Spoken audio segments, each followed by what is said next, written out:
Hello అండి అందరికీ.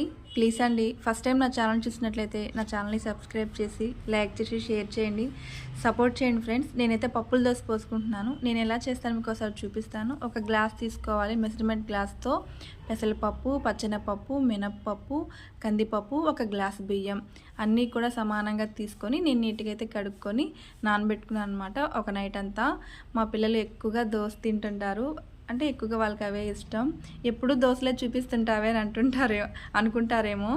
ఇంకా అంటే పిల్లలకి ఏది ఇష్టమో ఇంకా అదే కదా మనం కూడా చేసుకోవాలి. సో అందుకని నేను ఇంకా మార్నింగ్ లేచాక నీట్గా కడుక్కొని అయితే మిక్సీ పట్టుకుంటున్నాను. ఉప్పు, అల్లం, జీలకర్ర, పచ్చిమిరపకాయ వేసుకొని మెత్తగా మిక్సీ పట్టేసుకున్నాను. దీనికి కాంబినేషన్ మాకు కారం అయితే నేను మిక్సీకి వేసేసుకొని తిరుమాత చేసేసుకున్నాను అనమాట.